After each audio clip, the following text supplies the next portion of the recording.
ಇನ್ನು ಮುಂದೆ ನಿಮ್ಮ ನೆಚ್ಚಿನ ಧಾರಾವಾಹಿಗಳ ಫುಲ್ ಎಪಿಸೋಡ್ಗಳು ಸನ್ ನೆಕ್ಸ್ಟ್ ಆಪ್ನಲ್ಲಿ ಮಾತ್ರ.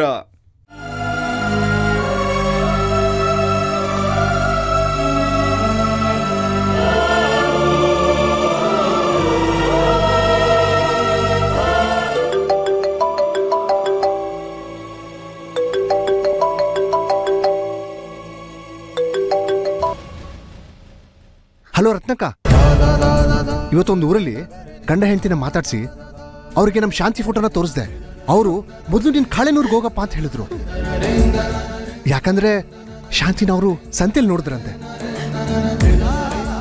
ನಾನು ತಕ್ಷಣ ಕಾಳೆನೂರ್ಗೆ ಹೋಗಿ ನೋಡಿದೆ, ಆದ್ರೆ ಅಲ್ಲೆಲ್ಲೂ ನನಗೆ ಶಾಂತಿ ಕಾಣಿಸ್ಲಿಲ್ಲ. ನೀವೇನು ಚಿಂತೆ ಮಾಡಬೇಡಿ ರತ್ನಕ್ಕ,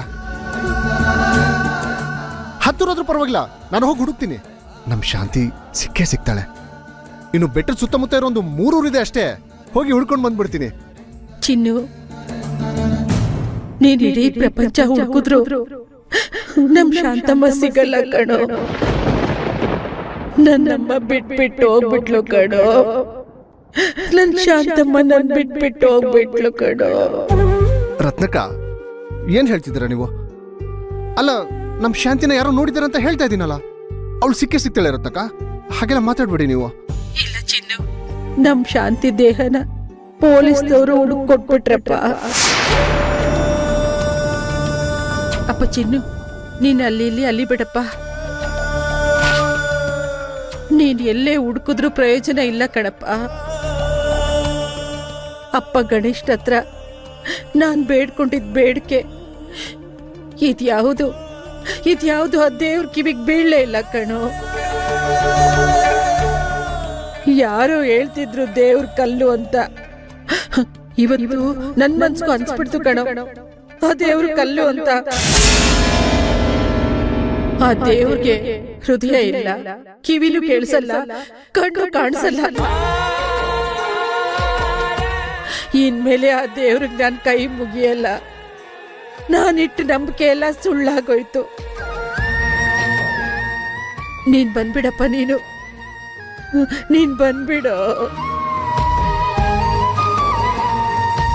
ಅಳುವಿಗೆ ನಗುವಿನ ಪರದೆಯ ಎಳೆದು ಚಿಗುರಿದ ಪ್ರೀತಿಯ ಚಿಗುಟರಿರು, ಗುಡಿಯಲ್ಲಿ ಇಡುವ ಪ್ರೀತಿಯ ಕೊಂಚು ವಿರಹದ ಘೋರಿಯ ಕಟ್ಟದಿರು. ತಿರುಗಿ ಗಡಿಯಾರದ ಮುಳ್ಳು, ನೆನಪಾಗೋ ಪ್ರೀತಿನ ಮರೆಯೋದೆ ಸುಳ್ಳು, ನೆನಪಾಗೋ ಪ್ರೀತಿನ ಮರೆಯೋದೆ ಸುಳ್ಳು. ರತ್ನಮ್ಮ, ಯಾರ್ ಫೋನಲ್ಲಿ ಮಾತಾಡಿದ್ದು? ಯಶೋದಮ್ಮನ ಮನೆ ಪಕ್ಕದ ಮನೆ ಹುಡುಗ ಚಿನ್ನು ಅಂತ. ಅವತ್ತು ಆ ಜ್ಯೋತಿಷ್ದವ್ರು ಬಂದಿದ್ರಲ್ಲ, ಅವರು ಕೌಡೆ ಹಾಕಿ ನಮ್ ಶಾಂತಿ ಬದುಕಿದಾಳೆ ಅಂದ್ರಲ್ಲ. ನಾನು ಆ ಹುಡುಗನ್ಗೆ ಹುಡುಕು ಅಂತ ಹೇಳ್ದೆ. ಅವನು ಹುಡ್ಕಕ್ ಹೋದ. ಸುಳ್ಳಾಗೋಯ್ತು ಕಣಮ್ಮ. ಜ್ಯೋತಿಷನು ಸುಳ್ಳಾಯ್ತು, ನಂಬಿಕೆನೂ ಸುಳ್ಳಾಗೋಯ್ತು.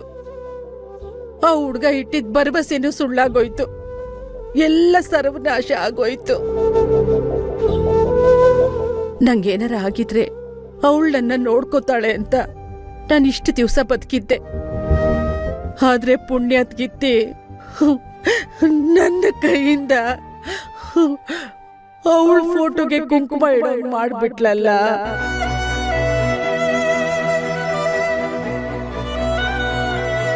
ನನ್ ಕೈಲಿ ತಡ್ಕೊಳಕ್ ಆಗ್ತಿಲ್ಲ ಕಣಮ್ಮ. ನಾನು ಹೊರಗಡೆ ಇರ್ತೀನಿ. ಯಾರಿದು? ಹುಡುಗಿ ತಾಯಿನ? ನಾನು ಅವಳ ತಾಯಿ ಇಲ್ಲ ಸ್ವಾಮಿ, ಇವಳು ನನ್ನ ತಾಯಿ. ನನಗ್ ಜನ್ಮ ಕೊಡ್ತಿರೋ ತಾಯಿ, ನನ್ನನ್ನ ಸಾಕೋ ಅಂತ ತಾಯಿ.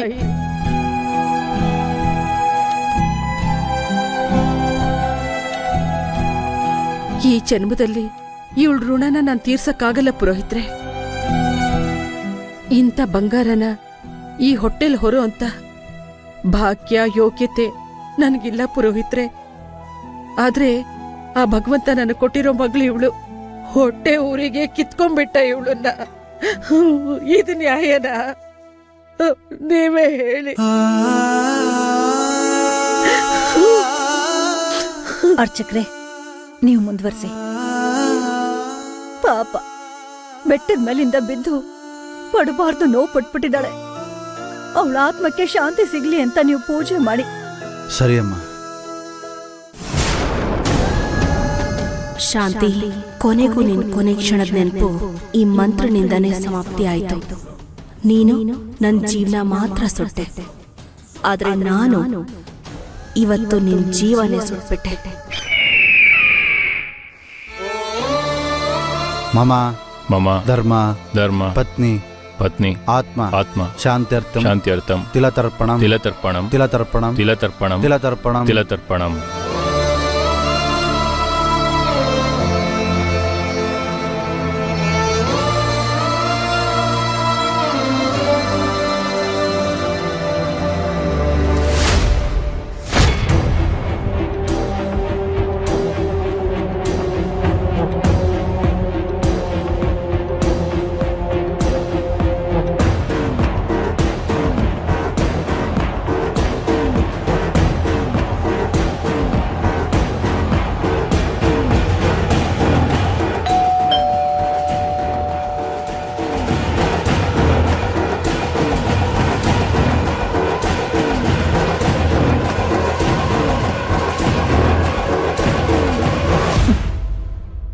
ಬೇಗ ಬರೋದಕ್ಕೆ ಹೇಳಿದ್ನಲ್ಲ ಯಶೋಧ.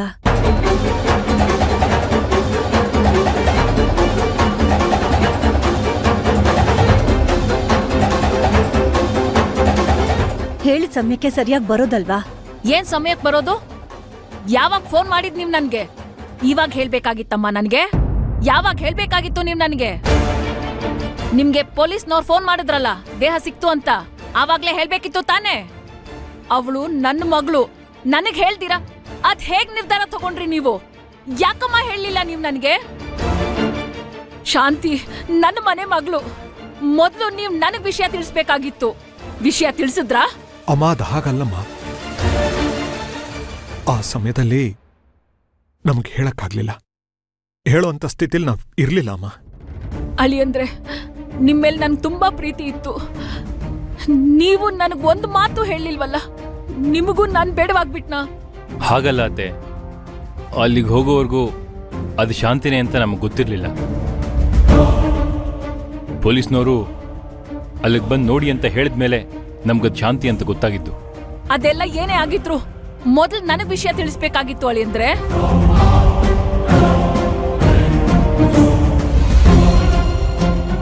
ಅಮ್ಮ, ನೀವು ದಯವಿಟ್ಟು ತಪ್ಪು ತಿಳ್ಕೊಬೇಡಿ. ನಿಮ್ಮನ್ನ ನೋಯಿಸೋ ಉದ್ದೇಶ ನಮ್ಗಿಲ್ಲ. ನಿಮ್ಗೆ ಗೊತ್ತು, ಶಾಂತಿ ಬೆಟ್ಟದಿಂದ ಬಿದ್ದು ಹೆಚ್ಚು ಕಡಿಮೆ 10 ದಿವಸ ಆಗೋಯ್ತು. ನಾವು ಹುಡುಕಿದ್ವಿ, ಪೊಲೀಸ್ನವ್ರು ಹುಡುಕಿದ್ರು, ಶಾಂತಿ ಮಾತ್ರ ಸಿಗ್ಲಿಲ್ಲ. ಪೊಲೀಸ್ನವ್ರಿಗೆ ಆಮೇಲೆ ಬಾಡಿ ಸಿಕ್ಕಿದೆ. ಬಾಡಿನ ಪೋಸ್ಟ್ ಮಾರ್ಟಮಿಗೆ ತಗೊಂಡು ಹೋಗಿದ್ದಾರೆ. ಪೋಸ್ಟ್ ಮಾರ್ಟಮ್ ಆದ್ಮೇಲೆನೆ ಅವ್ರು ನಮಗೆ ವಿಷಯ ತಿಳಿಸಿದ್ದು. ಬಾಡಿ ನಮ್ಮ ಮನೆಗೆ ತರೋ ಸ್ಥಿತಿಲೂ ಇರಲಿಲ್ಲಮ್ಮ. ಇಲ್ಲ ಅಂದಿದ್ರೆ ನಾವು ನಿಮ್ಗೆ ಹೇಳ್ತಿರ್ಲಿಲ್ವಾ? ದಯವಿಟ್ಟು ಅರ್ಥ ಮಾಡ್ಕೊಳ್ಳಿ. ಇದೇ ವಿಷಯನ ನೀವ್ ಆವಾಗ್ಲೇ ಹೇಳ್ಬೇಕಾಗಿತ್ತು ತಾನೇ?